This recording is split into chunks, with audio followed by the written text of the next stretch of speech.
Bismillahirrahmanirrahim. Assalamualaikum warahmatullahi wabarakatuh.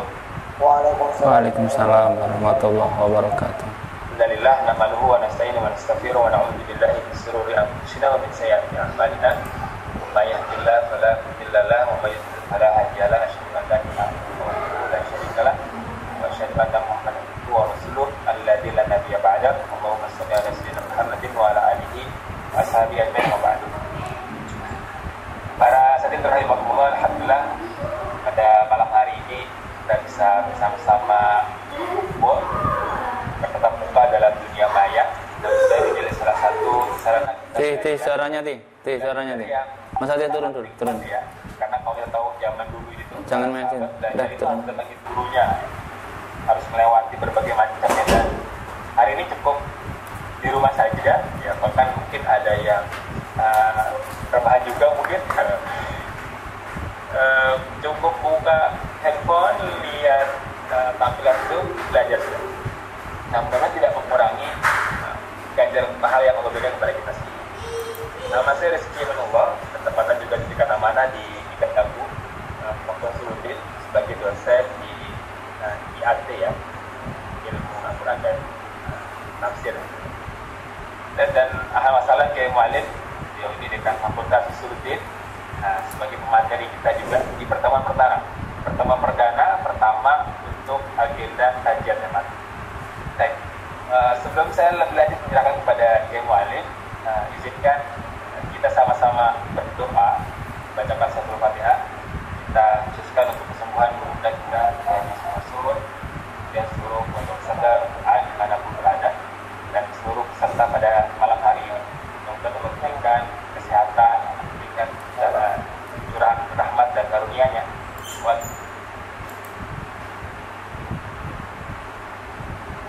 Barakatul Quran Al-Fatihah.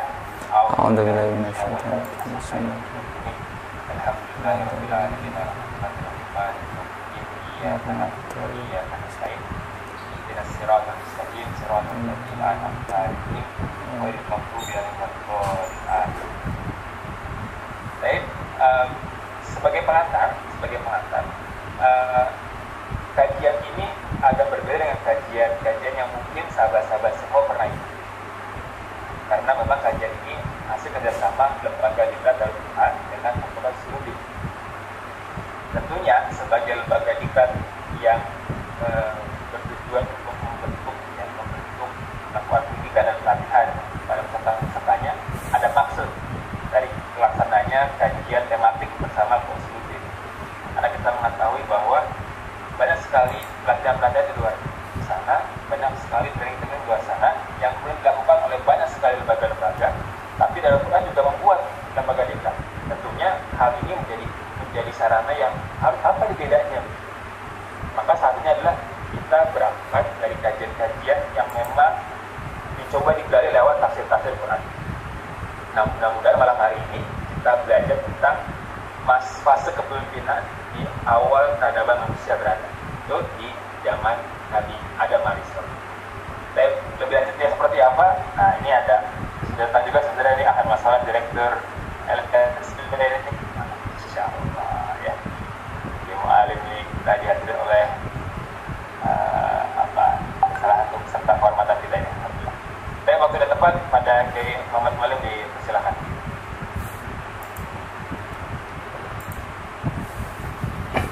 Baik. Bismillahirrahmanirrahim. Assalamualaikum warahmatullahi wabarakatuh. Waalaikumsalam warahmatullahi wabarakatuh. Alhamdulillahirabbil alamin. Wassalatu wassalamu ala sayyidina Muhammadin wa ala alihi wa ashabihi ajmain. Amma ba'du.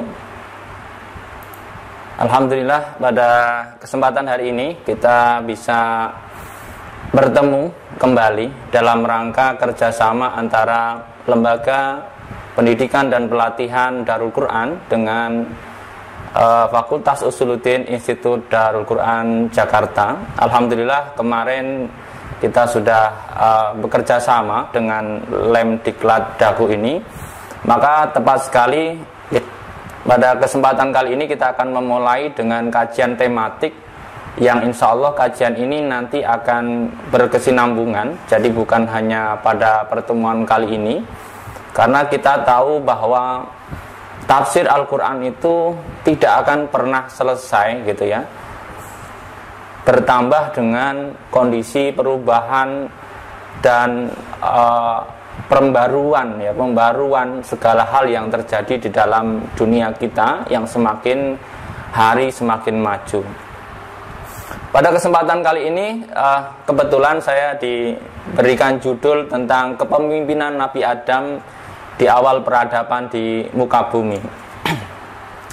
Kita tahu dalam beberapa teori mungkin ya, dalam beberapa teori barangkali ada yang berteori bahwa Nabi Adam adalah orang yang menjadi khalifah di bumi ya, khalifah pertama di bumi.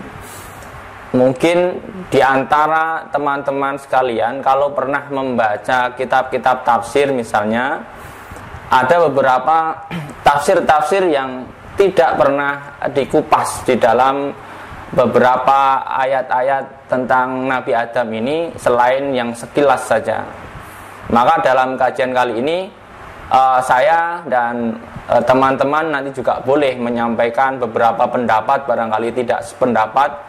Ada hal-hal yang perlu kita telusuri lebih dalam di dalam tafsir-tafsir ulama-ulama yang awal gitu ya. Anda misalkan ada ulama-ulama yang tafsirannya begitu dalam tetapi jarang disentuh oleh orang-orang yang mengkaji tafsir karena saking tebal kitabnya.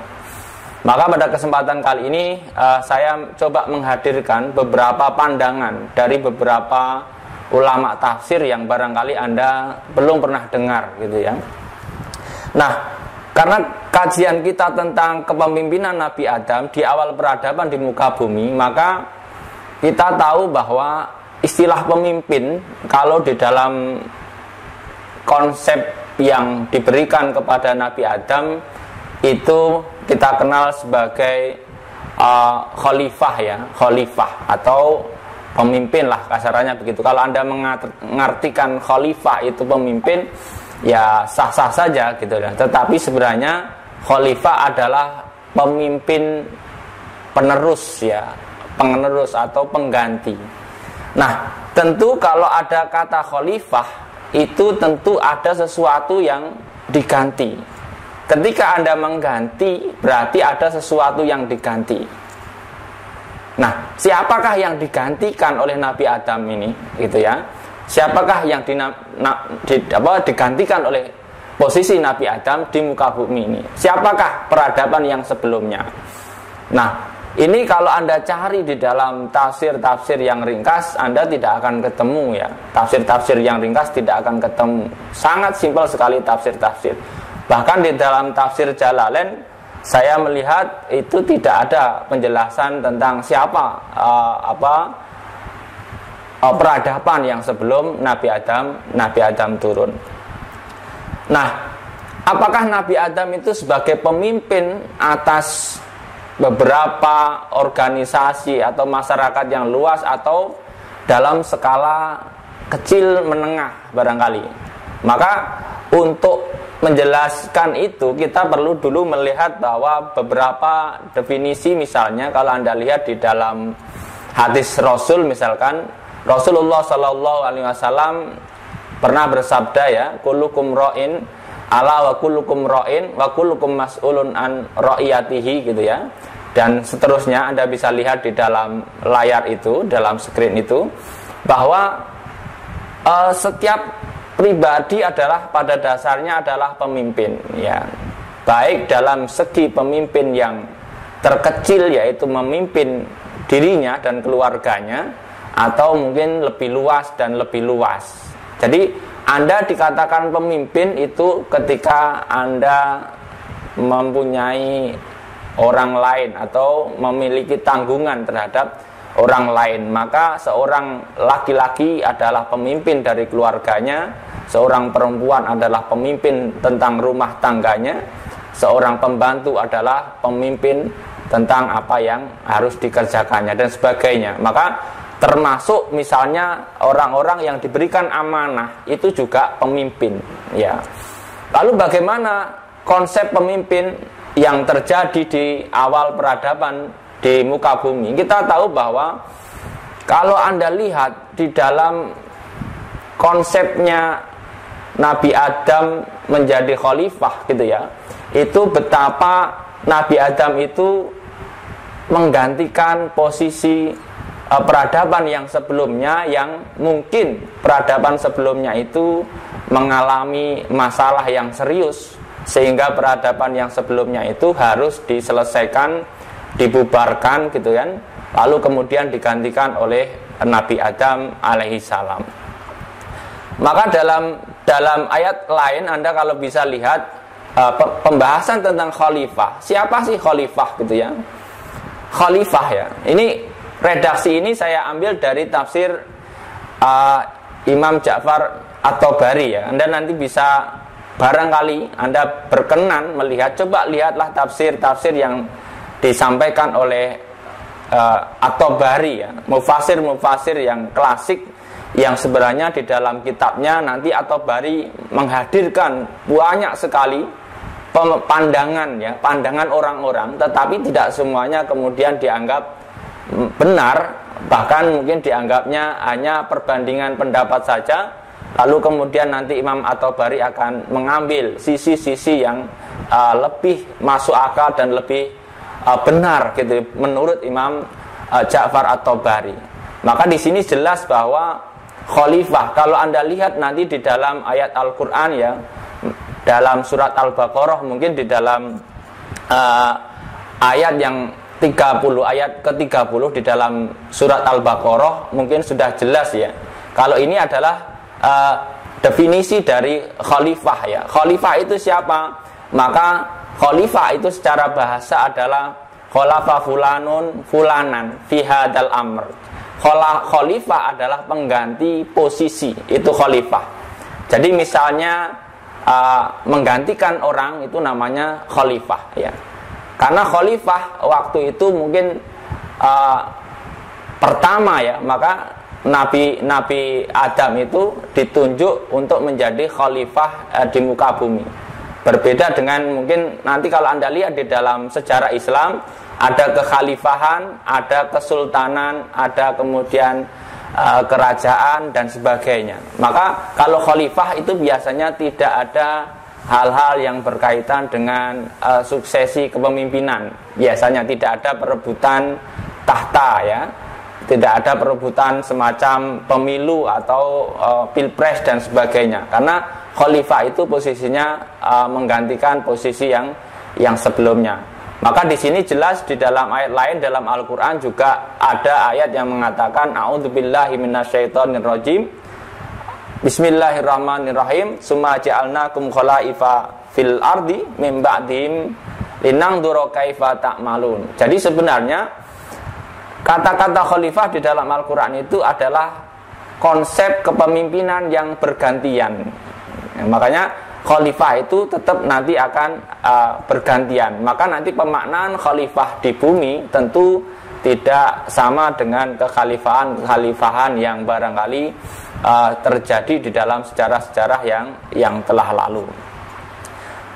Lalu kemudian kalau Anda lihat di dalam ayat ke-30 dalam surat Al-Baqarah, ini kelihatannya ayat ini sangat sederhana, apalagi Anda maknai di dalam terjemahan Al-Qur'an. Saya yakin kita semua sudah memahami ya. Wa id qala rabbuka lil malaikati inni ja'ilun fil ardi khalifah, gitu ya.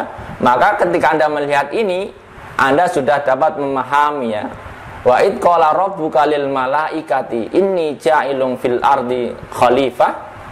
Kemudian qalu ataj'alu fiha may yufsidu fiha wa yasfiku dima wa nahnu nusabbihu bihamdika wa nuqaddisu lak qala inni a'lamu ma la ta'lamun. Dari ayat ini kalau terjemah singkatnya secara gambaran singkat, wa id qala rabbuka lil malaikah, dan ketika Allah berfirman kepada para malaikatnya, inni ja'ilun, sesungguhnya aku menjadikan fil ardi, di bumi, khalifah, seorang pengganti khalifah. Lalu ada pertanyaan, qalu, mereka bertanya, ataj'alu fiha may yufsidu fiha wa yasfiku dima, adakah engkau akan menciptakan di bumi itu orang-orang yang merusak gitu dan menumpahkan darah gitu. Wa nahnu nuqaddisulak, dan kami wa nahnu nusabbihu bihamdika, dan kami selalu bertasbih kepada engkau, wa nuqaddisulak, dan mensucikan engkau. Lalu Allah berfirman, qala inni a'lamu ma la ta'lamun, aku lebih tahu tentang apa yang kalian tidak tahu. Dari ayat ini, kalau Anda maknai secara simple, itu tidak ada masalah. Tidak ada masalah sama sekali, tidak ada masalah. Tetapi ketika Anda mulai meneliti, menelaah lebih dalam, maka akan muncul pertanyaan-pertanyaan yang barangkali pertanyaan itu akan mengganggu pikiran Anda. Termasuk barangkali bahkan kalian yang sudah hafal Quran atau barangkali sudah pernah mempelajari tafsir dan sebagainya, akan ada pikiran-pikiran yang macam-macam. Di sini jelas bahwa ketika Allah berfirman kepada malaikatnya, gitu ya, inni ja'ilun fil ardi khalifah, saya jadikan di bumi itu seorang pengganti. Berarti kan ada sesuatu yang diganti. Nah, siapakah yang diganti di muka bumi ini? Kalau di dalam tafsir Jalalain Anda tidak akan menemukan keterangannya.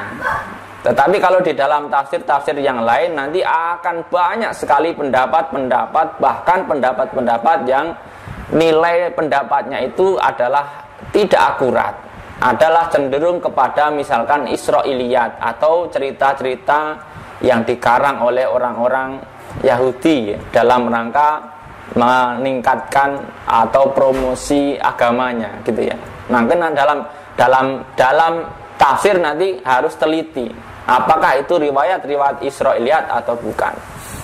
Lalu kemudian apakah malaikat ini membantah, gitu loh. Anda lihat ya, qalu ataj'alu fiha may yufsidu fiha wa yasfiku dima, gitu ya.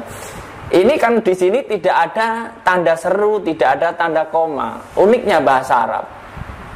Maka ini mengundang penafsiran yang luar biasa. Apakah diskusi antara malaikat dengan Allah ini diskusi yang bantah-bantahan atau perdebatan atau candaan, guyonan gitu, atau dalam kondisi santai? Anda kalau lihat narasi, kalau Anda dulu hidup di zaman masih SMS, masih belum ada video call, belum ada Zoom, ya, itu dulu SMS itu rawan sekali dengan salah paham. Anda barangkali orang-orang yang sudah umurnya sudah cukup ya, itu dulu mengalami kesalahpahaman berbasis SMS. Karena SMS itu kata-katanya disingkat-singkat, dan ini kadang-kadang pembaca akan terpengaruh oleh kondisi keadaan, dalam kondisi apa dia membaca itu. Nah, maka bagaimana cara menyikapi teks ini? Apakah malaikat itu membantah atau siapa yang membantah? Tetapi di redaksi jelas, wa id qala rabbuka lil malaikati inni ja'ilun fil ardi khalifah. Qalu, jelas kalau secara dhamir rujuknya kepada para malaikat. Apakah malaikat punya daya membantah Tuhannya?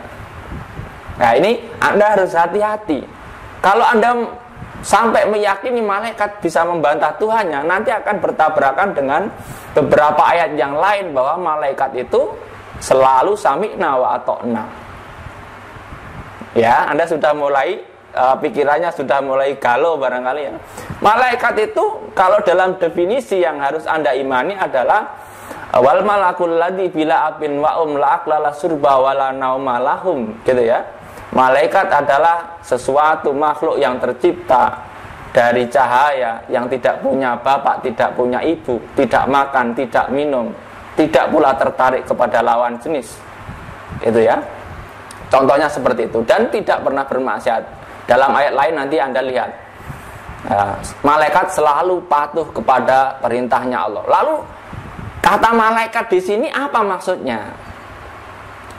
Anda harus tahu, apakah malaikat ini bahasa atau malaikat ini sebuah entitas, gitu. Malaikat ini apa? Apakah malaikat ini bahasa atau entitas? sebuah apa ya? Atau dalam arti lain nanti juga akan Anda temui misalkan kata-kata rasul ya. Anda kalau di dalam Al-Quran itu kadang-kadang ada kata yang sama tetapi maknanya berbeda. Maka tidak serta-merta terjemahan itu valid. Maka janganlah jadi umat-umat terjemahan. Sangat berbahaya. Karena ketika terjemahan hanya berbasis terjemahan translate internet, itu sangat berbahaya. Ya. Jadi kalau Anda lihat Rasul ya, Rasul, kata-kata Rasul dalam Al-Quran itu kadang-kadang digunakan untuk istilah malaikat, kadang-kadang digunakan untuk istilah Nabi. Ada yang Rasul ya. Ada misalnya ayat tentang apa? Wa arsalna rusulam misalkan gitu. Itu biasanya ada malaikat, ada Nabi. Makanya harus teliti di dalam memahami ayat Quran. Maka kalau Anda menganggap malaikat itu maksum, maka nggak mungkin malaikat pertanyaannya seperti ini. Bantah kan? Ini kalau Anda, terserah Anda ya, Anda dalam kondisi apa. Kalau Anda suka yang guyonan, mungkin menganggap ayat ini Tuhan sedang bercanda dengan para malaikatnya. Malaikat, saya mau ciptain khalifah loh di bumi. Terus malaikatnya bertanya dengan nada guyonan, ya Allah, ngapain sih nyiptain yang begitu? Mending saya aja atau kami aja gitu. Tetapi kalau Anda orangnya yang kereng, wah ini dikira berantem.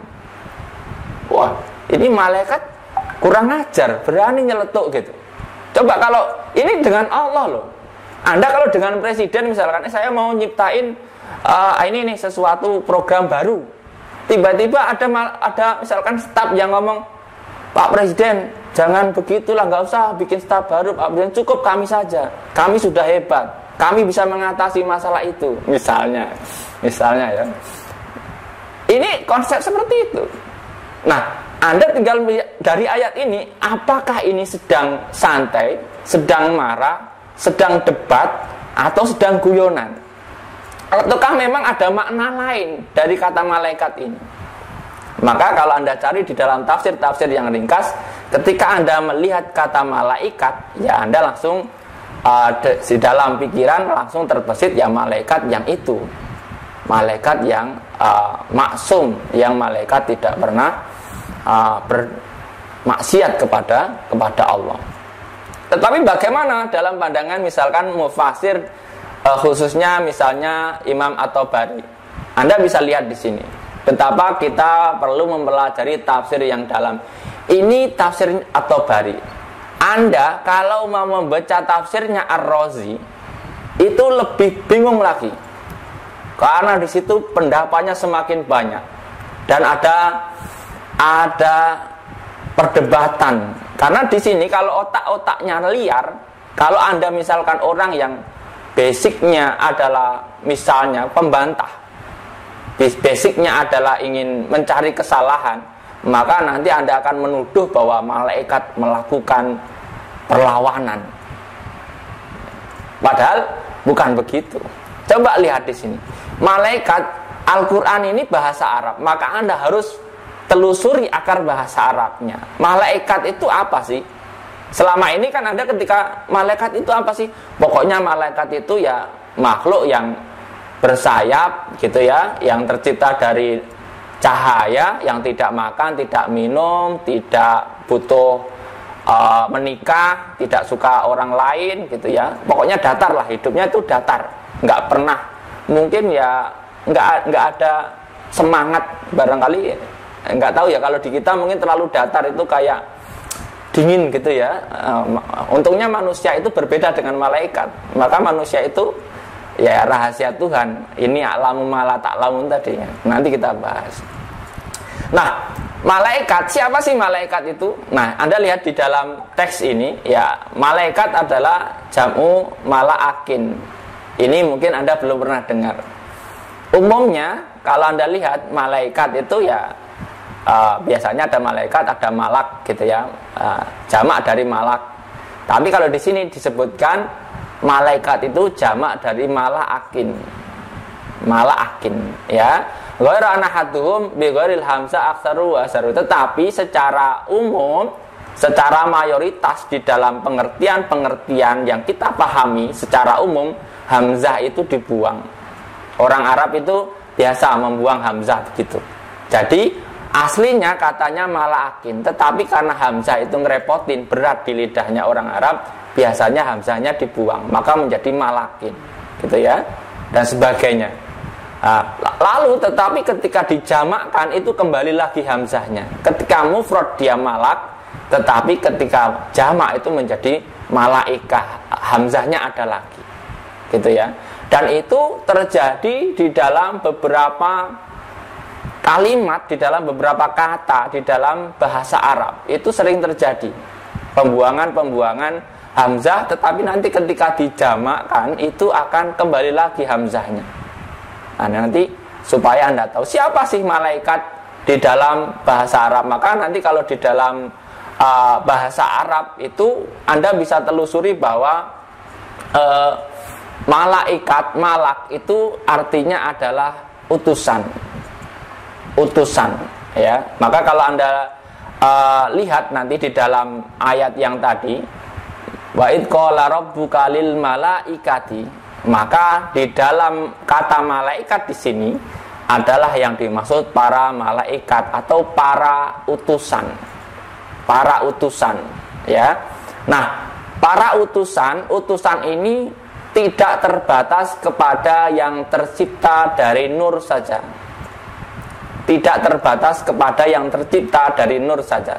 Karena kondisi saat itu adalah Nabi Adam belum tercipta, tetapi masih dalam proses perencanaan. Kalau Anda lihat diskusi itu ya. Jadi malaikat yang dimaksud di sini adalah para utusan,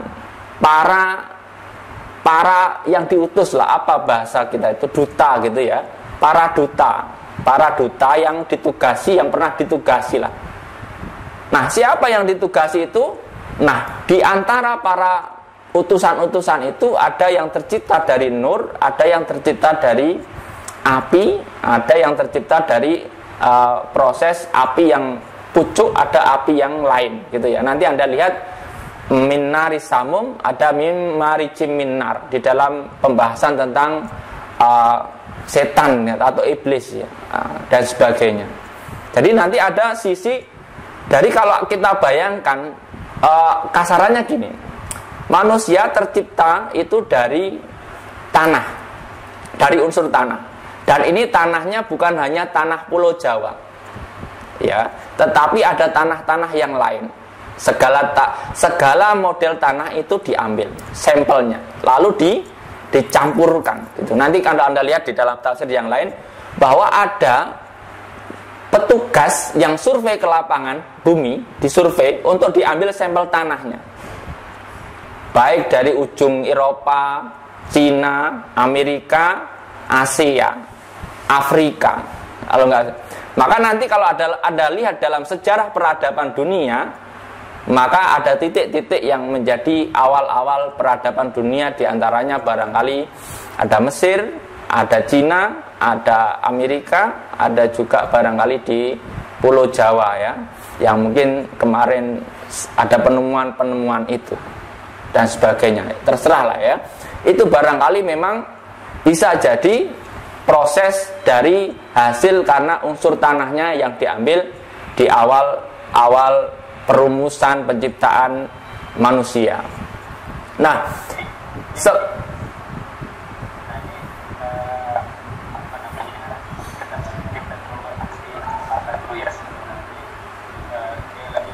bahas nih, kita belum masuk intinya kan ya, baru pengantar aja ya.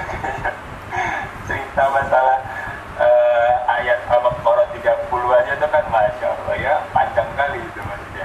Tapi jadi menarik nih, saya khawatir dari para peserta ada yang mau diskusikan begitu. Saya coba sapa dulu ya. Barangkali ada di antara peserta yang mau menyampaikan pertanyaan atau pendapat atau diskusi, bisa silakan ya. Siapa kan? Ahmad Zulfikar. Oh, Ahmad Zulfikar, pada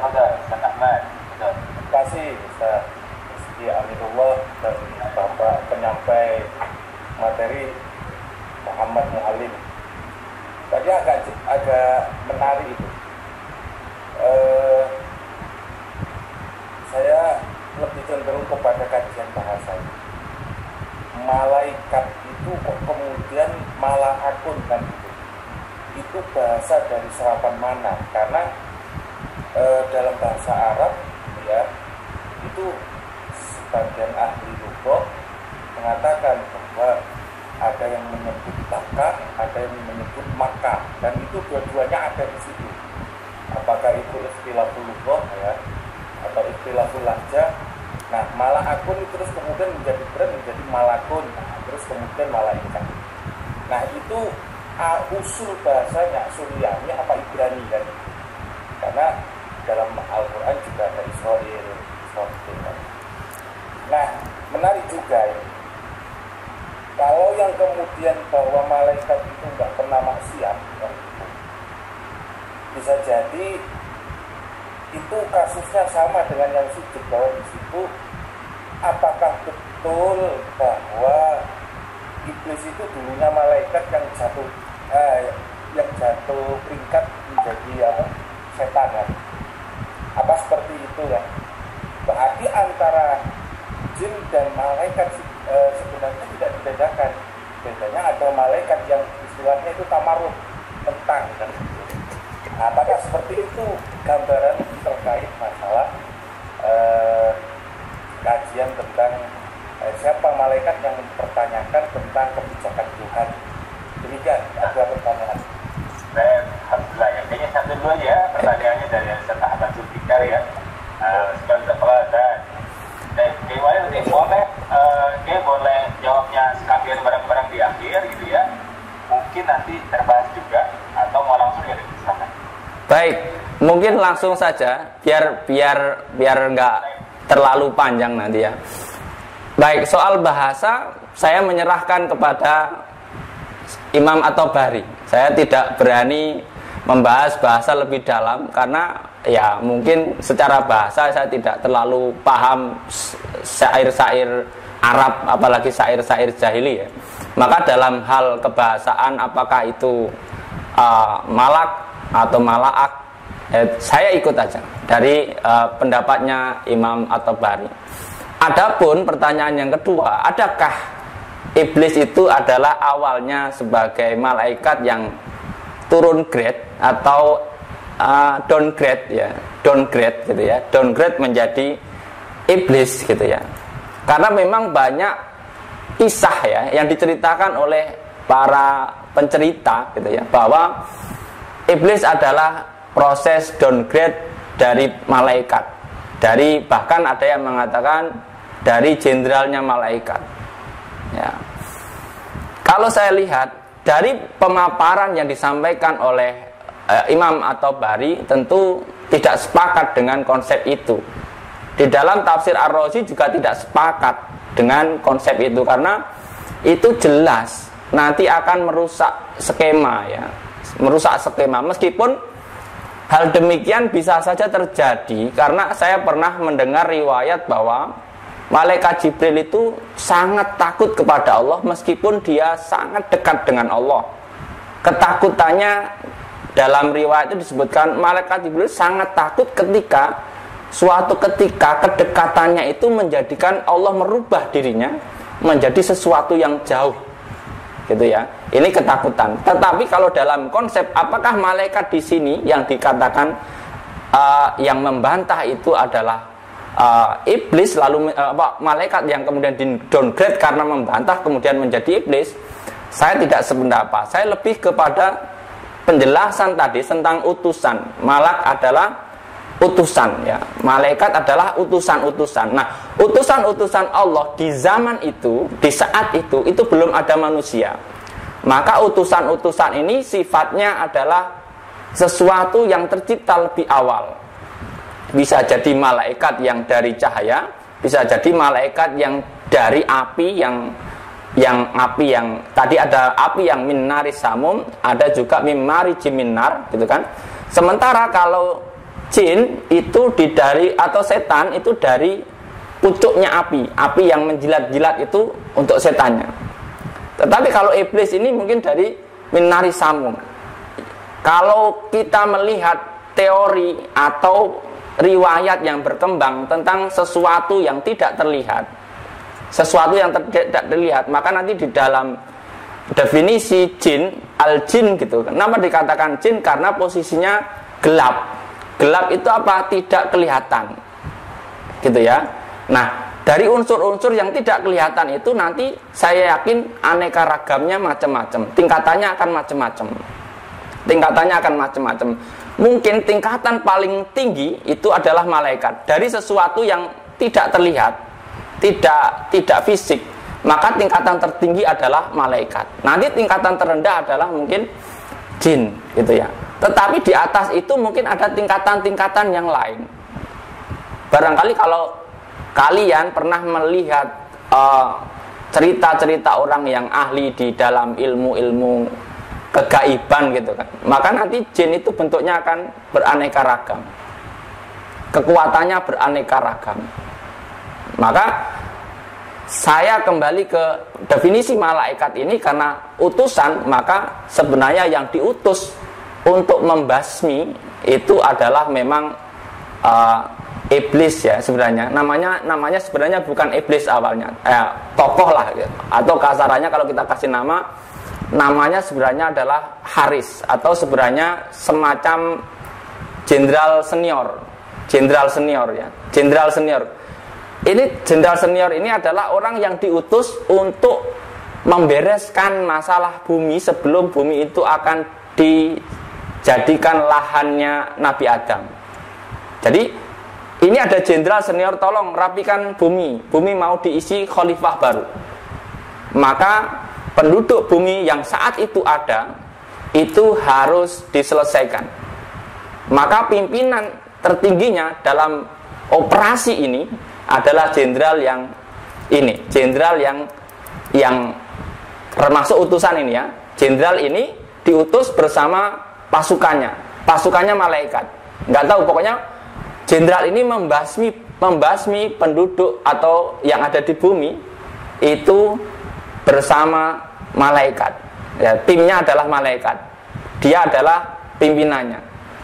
Nah, dalam keterangan yang disampaikan oleh Imam At-Tabari di sini adalah ada malaikat yang dari unsur api, gitu ya, min nari samum.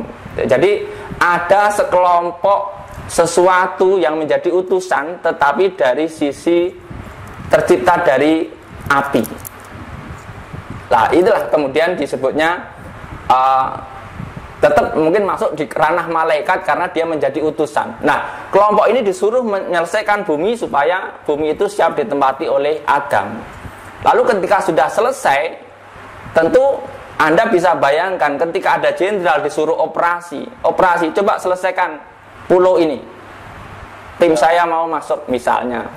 Lalu kemudian di dalam hatinya ternyata, ini dalam versi tafsir At-Tabari ya, di dalam hatinya terbersit bahwa saya layak menjadi pemimpin di bumi ini. Kasarannya begitu. Tetapi ternyata ketika kembali, Allah punya rencana lain. Ya mungkin karena sifat dari pimpinan ini adalah punya karakter yang ingin tendensi atau punya ambisi untuk menjadi pewaris kekhalifahan di bumi, ingin berkuasa. Maka kemudian terjadilah dialog itu, dan mungkin kalau di dalam tafsir yang lain dikatakan mereka yang berkata sebenarnya yang qalu ataj'alu fiha ma yufsidu fiha wa yasfiku dima, sebenarnya yang berkata seperti itu bukan hanya satu, tetapi ada beberapa, banyak lah yang menanyakan itu karena merasa kok sesuatu yang telah terjadi, peradaban yang telah terjadi yang di bumi yang dibereskan itu memang sangat rusak sekali. Lalu kemudian Allah menciptakan sesuatu yang baru ya, yang lama saja, yang hebat peradabannya itu berantemnya kayak gitu. Apalagi yang produk baru barangkali, yang produk baru atau orang baru yang tercipta dari bumi, yang kabarnya yang mengambil sampel itu ya dia yang ngambil sampel. Bayangkan ya, dia ngambil sampel bumi itu dia, yang bertugas itu dia, yang membersihkan bumi dia, yang nyiapin dia. Coba Anda bayangkan kayak seolah-olah itu dia kayak staf presiden. Tolong bereskan sono, tolong bikin BLK di idaku misalkan, contohnya begitu. Itu stafnya. Tetapi kemudian dia itu pengen menguasai idaku, kasarnya begitu. Nah, ini contoh gitu loh. Lalu kemudian ya itulah proses akhirnya ketika itu dalam riwayat yang lain malaikat-malaikat itu kemudian sebagian besar itu bertobat. Nanti di dalam lanjutan ayat ini kelihatan sekali ya ayat-ayat yang kemudian malaikat itu mengaku salah gitu, belakangnya. Kecuali satu tokoh utamanya, jenderalnya. Karena dia tahu betul, dia ngambil tanahnya, dia tahu proses pembuatan Adam. Bahkan Adam itu kan dalam penciptaan awalnya memang kalau dilihat dari tafsir-tafsir itu dari tanah. Ya kalau Anda lihat tinggi Nabi Adam itu kan nggak seperti tinggi kita saat ini. Ini kita sudah mengalami penyusutan yang berkali-kali. Tingginya kan belasan meter kira-kira gitu ya. Belasan meter, mungkin sekitar berapa gitu. Ada 17 meter atau 20 meter atau riwayat lain mungkin macam-macam ya. Ya karena memang produk awal itu rata-rata gede. Komputer itu di awal produknya juga gede. Lama-lama menjadi kecil, menjadi HP. Itu saya kira wajar gitu ya. Nabi Adam juga gede karena tanah yang dikumpulkan itu tidak hanya satu. Jadi gede. Nah prosesnya adalah seperti orang-orang yang membuat patung lah dari tanah. Nah sebelum ditiup ruh itu si jenderal tua tadi itu sudah kayak ngeremehin ini apa ini kan gitu ya. Ciptaan apa ini ya, istilahnya ngeremehin banget. Pokoknya kalau Anda lihat oposisi ya, kalau di dalam dunia politik ya, maka oposisi itu rata-rata ya orang senior yang berjasa besar. Jarang oposisi itu orang baru. Ya, lihat nanti oposisi itu rata-rata ya orang besar yang tahu seluk-beluknya, bahkan ngeremehin rivalnya gitu. Karena merasa nggak ada apa-apanya, saya lebih pengalaman. Maka dari konsep di atas tadi kan wa nahnu nusabbihu bihamdika wa nuqaddisulak ya. Dia merasa hebat dengan ketakwaannya gitu. Kadang-kadang ketakwaan itu juga bisa menjadi alat untuk ta'ajub gitu ya. Ta'ajub, bangga diri dan sebagainya. Nah, maka saya tidak mengatakan bahwa itu adalah malaikat yang downgrade, tetapi mungkin dari jenis malaikat itu juga beraneka ragam. Karena kita tahu bahwa malaikat itu pun tidak semuanya satu level. Karena dalam hadis lain disebutkan bahwa malaikat itu dicirikan di dalam perwujudannya, semakin tinggi kelasnya maka semakin banyak sayapnya. Padahal minimal 2 sayap. Jadi kalau malaikat semakin banyak sayapnya maka semakin tinggi nilai atau ininya. Bisa jadi dalam penciptaan malaikat itu juga bertingkat-tingkat sebagaimana penciptaan makhluk-makhluk yang lain yang tidak kelihatan ya, seperti jin dan sebagainya. Bahkan mungkin di tafsir lain ada makhluk-makhluk yang lain. Mungkin kalau Anda orang-orang yang ahli di dalam dunia supranatural barangkali gitu ya, akan tahu barangkali ada makhluk-makhluk yang lain yang tidak sesimpel yang kita pahami gitu ya. Maka di dalam ayat ini saya lebih cenderung mengatakan bahwa itu bukan malaikat yang downgrade yang menjadi iblis ya, akan tetapi itu memang dia dari golongan jin, sudah dari golongan jin dari awalnya, tetapi dia termasuk utusan yang diutus untuk menyelesaikan tugas-tugas membersihkan bumi, dan barangkali juga termasuk tim yang surveyor mengambil sampel-sampel tanah yang akan dibuat menciptakan Nabi Adam waktu itu. Itu konsep dari malaikat ini dulu.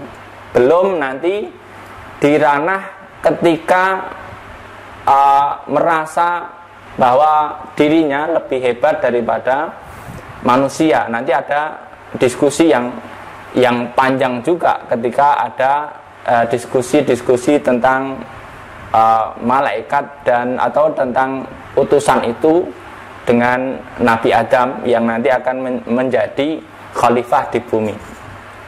Itu Rizky jawabannya. Ini belum masuk ke khalifahan ke bumi ya. Ini baru kita lihat bahwa ada oposisi yang sudah lebih tua gitu ya. Kalau Anda lihat ya, oposisi yang lebih tua, lalu kemudian ada Nabi Adam datang. Dan saya kira Nabi Adam nggak tahu cerita ini, karena cerita ini diceritakan setelah jauh ya, setelah jauh di masanya Nabi Adam. Nabi Adam hanya pelaku sejarah saja. Mungkin dia tidak tahu kalau ternyata ada skenario yang luar biasa sebelum dia turun ke bumi. Barangkali itu jawaban yang tadi. Apakah kita lanjutkan atau ada yang mau bertanya lagi? Silahkan.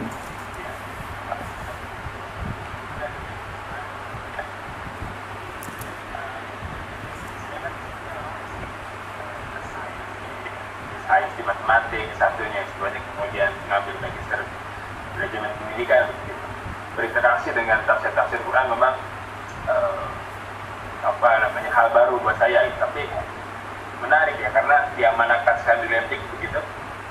Nah, apakah memang ya, ada satu treatment gitu yang Allah kemudian berikan pada Nabi Adam sebelum beliau turun menjadi khalifah? Apakah termasuk salah satunya adalah, karena tadi kan kita belum masuk kepada ayat yang lain ya, kalau memang itu ada ayat yang lain dan kita nggak akan bahas sekarang ya nggak apa-apa, kita kadang-kadang istiqomahnya akan rutin ya, kita jadikan rutin, sehingga kemudian Nabi Adam itu ketika turun ke bumi itu dia menjadi nabi yang memang sudah siap tempur begitu. Nah, kira-kira gimana Ki? Apa yang sudah Nabi Adam dapatkan sebelum dia turun ke bumi? Apa yang sudah Allah siapkan gitu? Ya, kalau di dalam ayat itu jelas ya. Kemudian kan sebenarnya awal penciptaannya itu para malaikat yang lain itu sebenarnya agak ragu dengan produk baru ini.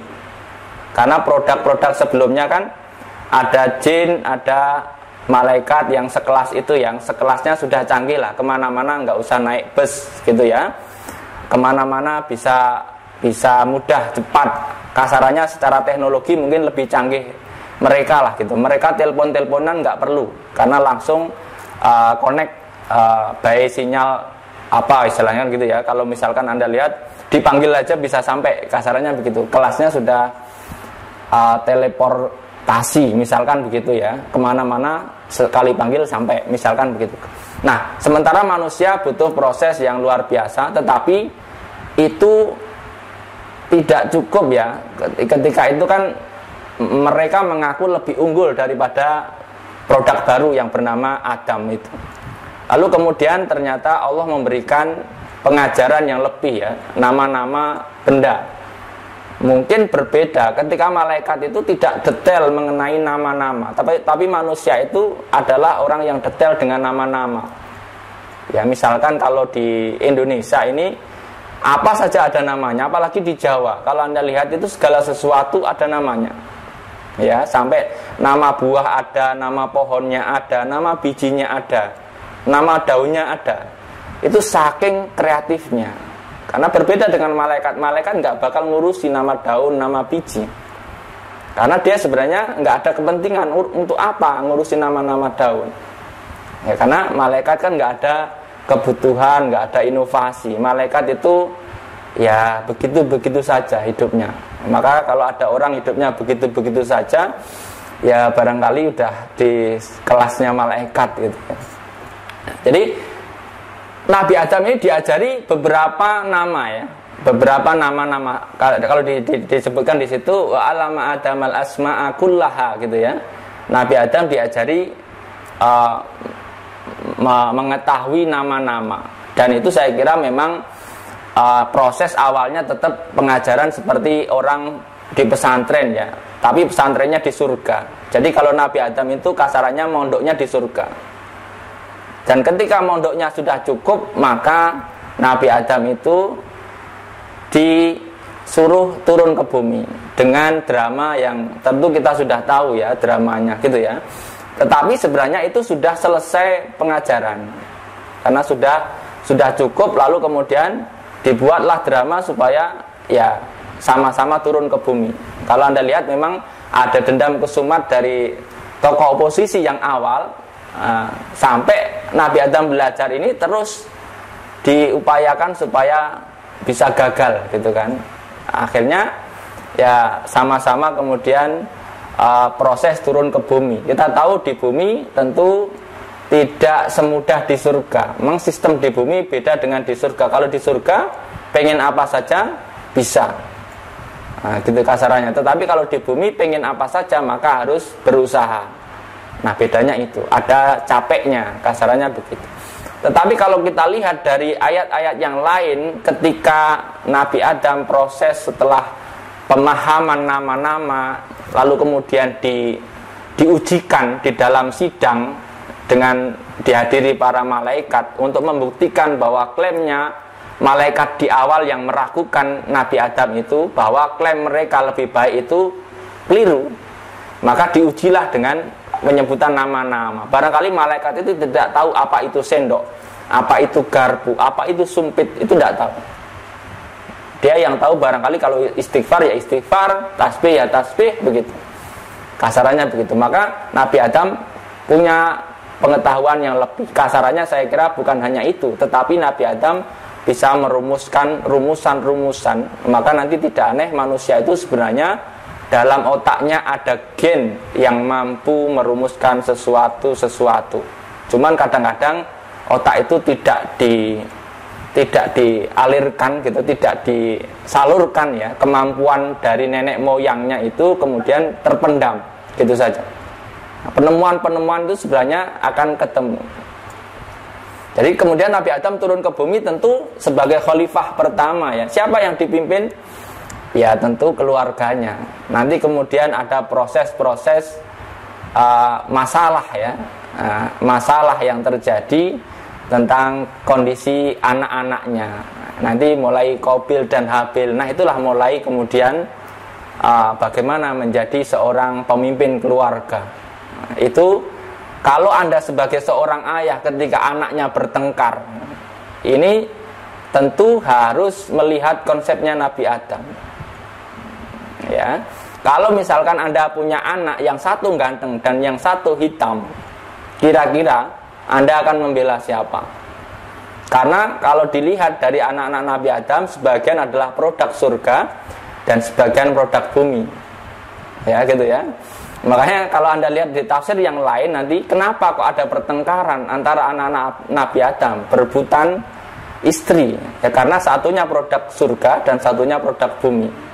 Yang tentu produk surga itu lebih jernih gitu ya daripada produk bumi.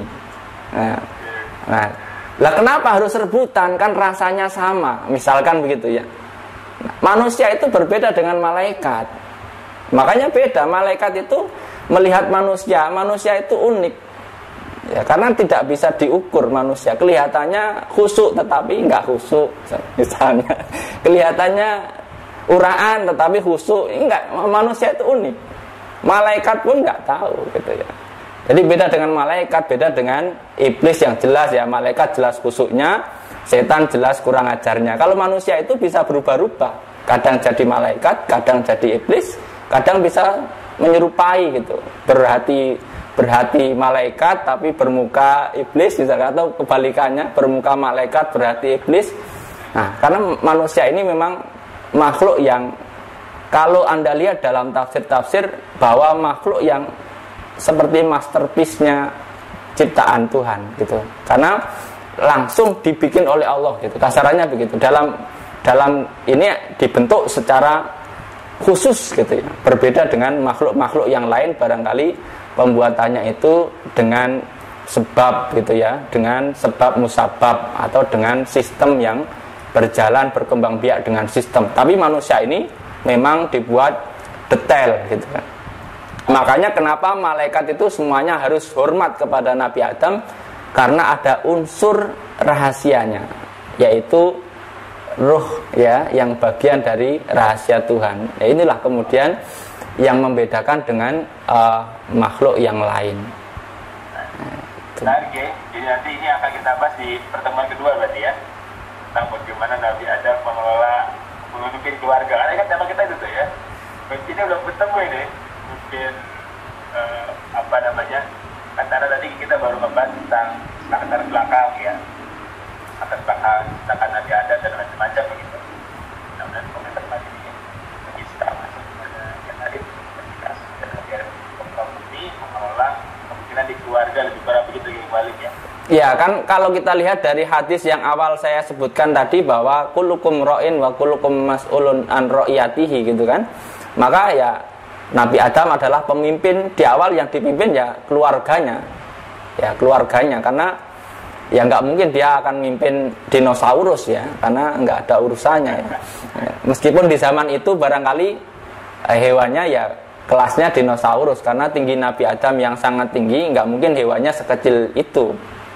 Ya berarti hewan kambing yang sekarang itu di zaman Nabi Adam barangkali ya semacam kucing gitu ya kelasnya, kecil sekali.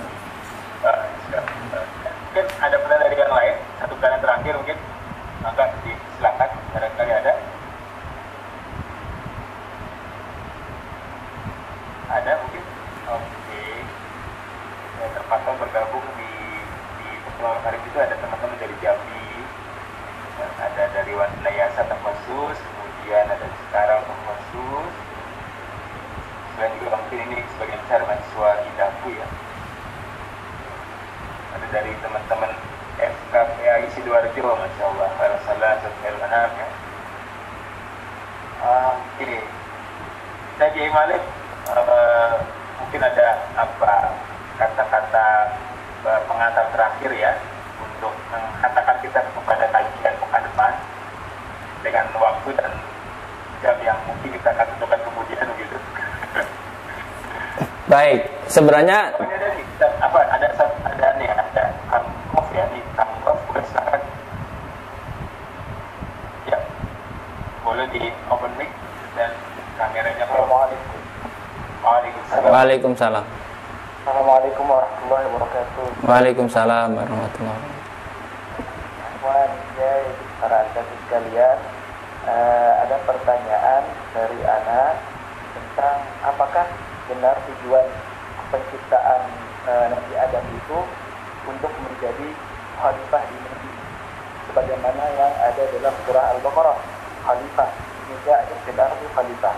Kemudian kalaupun kita katakan dia penciptaan Nabi Adam untuk menjadi khalifah di bumi, kenapa tidak Allah Subhanahu wa taala langsung menciptakan Nabi Adam kemudian langsung diutus di bumi dan tidak bertempat di surga dulu? Seakan-akan kita lihat dari ayat yang lainnya bahwasanya Nabi Adam ini dipindahkan ke bumi gara-gara kejadian kesalahan atau godaan setan. Jadi itu menjadi pikiran kita bahwasanya Nabi Adam kalau misalkan dia melakukan kesalahan tentu selamanya di surga gitu kan. Apa nih pikiran dari akhir.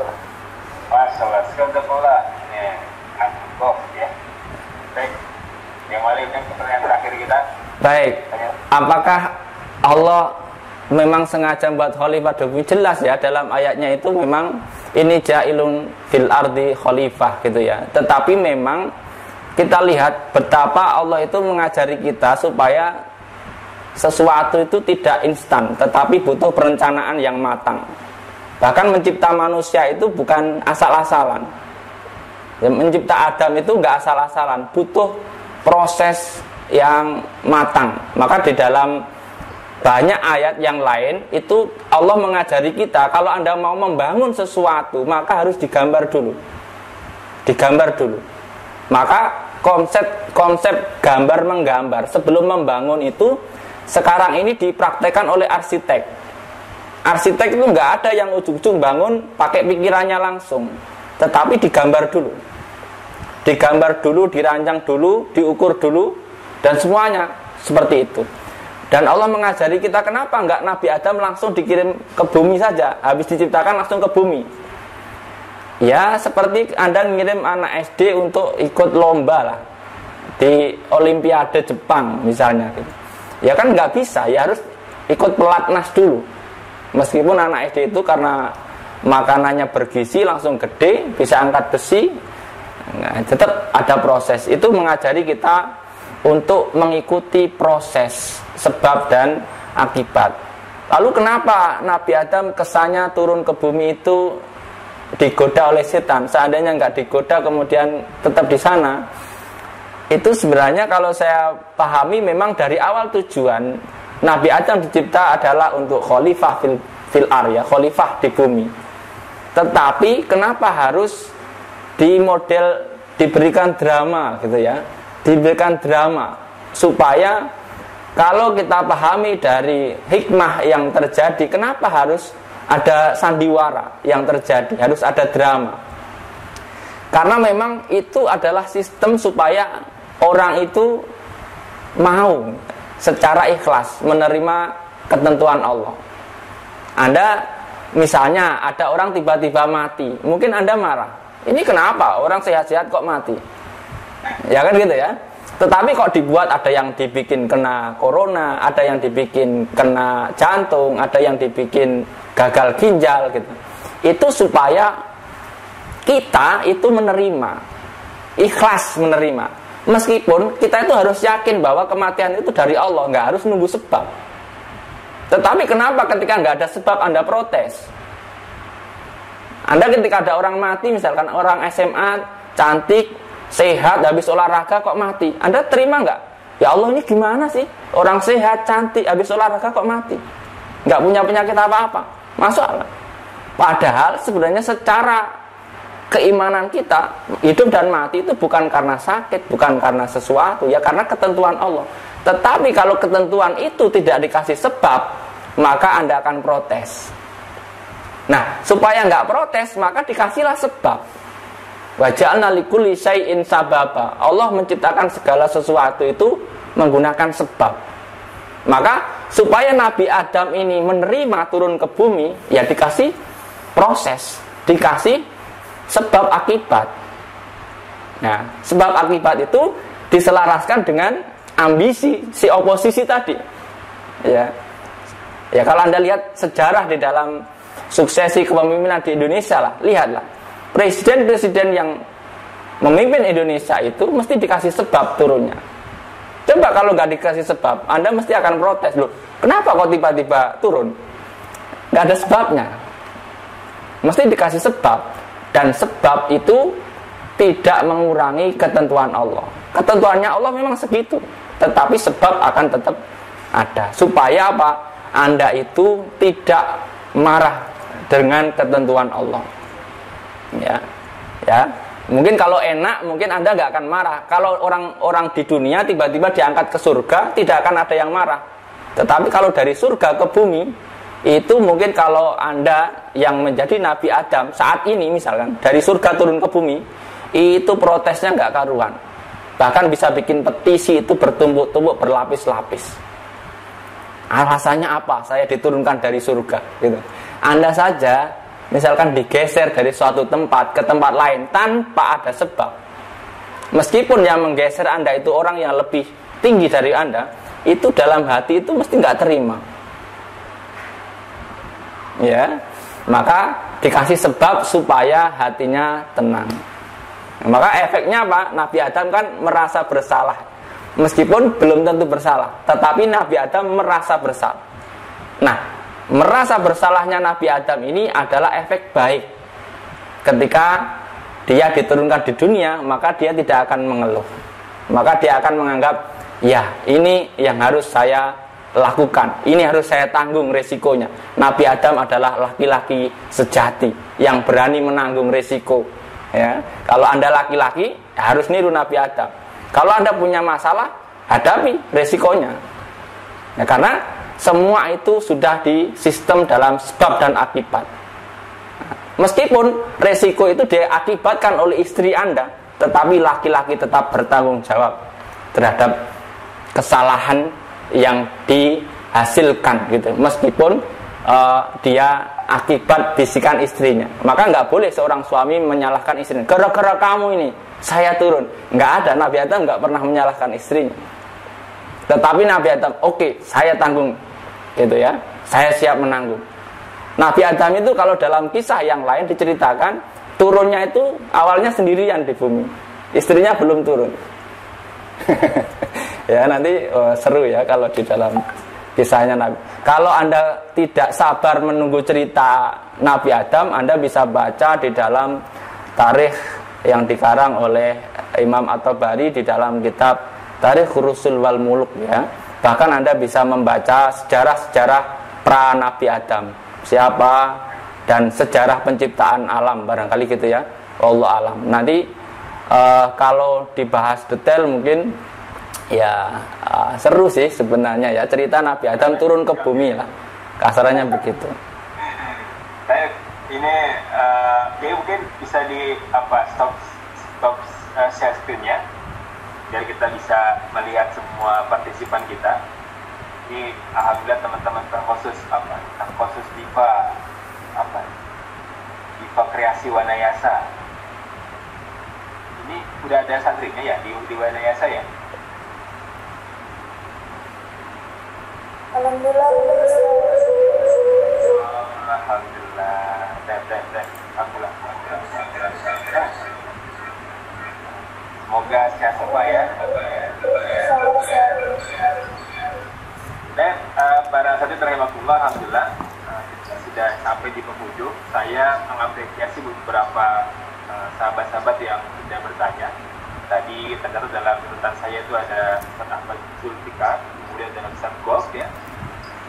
Kemudian juga ada yang Istiqomah Open Kamera. Wah, ini Istiqomah Open Kamera juga kami coba apresiasi ya.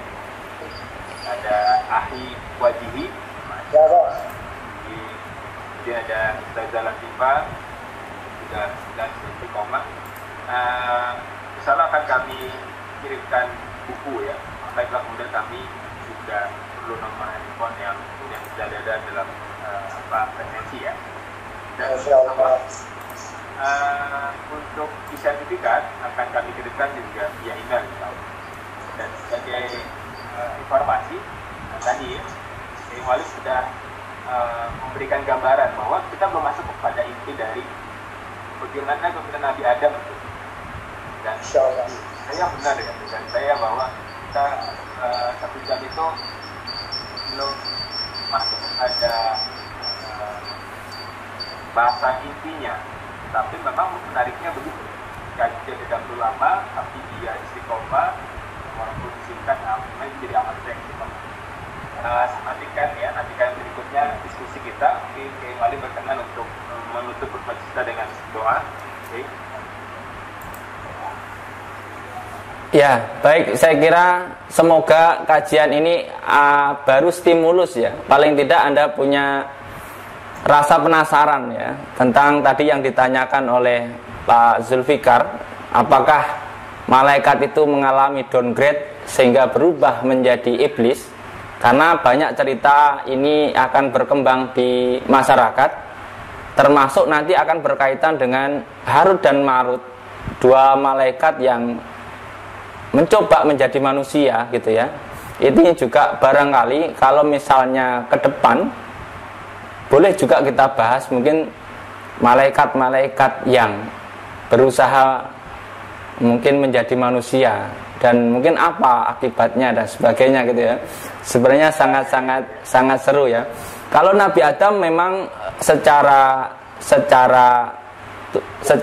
riwayat dalam ayat tidak terlalu banyak disinggung karena mungkin hanya pemimpin di dalam mikro ya, dalam keluarga. Tetapi sebenarnya penting bagi orang-orang yang sedang berkeluarga supaya bersikap gentle sebagaimana sikap Nabi Adam yang menanggung resiko semua hal yang terjadi apapun penyebabnya.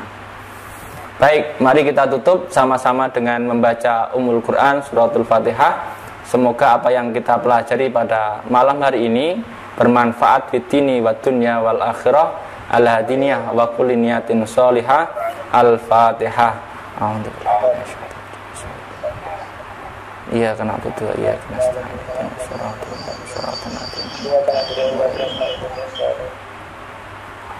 Baik, kita tutup bersama dengan membaca doa kafaratul majlis. Subhanakallahumma wa bihamdika asyhadu an la ilaha anta astaghfiruka wa atubu ilaik. Terima kasih. Kurang lebihnya mohon maaf. Wa'alafu minkum. Allahul muwaffiq ila aqwamit thoriq. Wassalamualaikum warahmatullahi wabarakatuh. Terima kasih. Kembali dan suruh serta kembali lagi insyaallah ke depan ya. Saya N ya.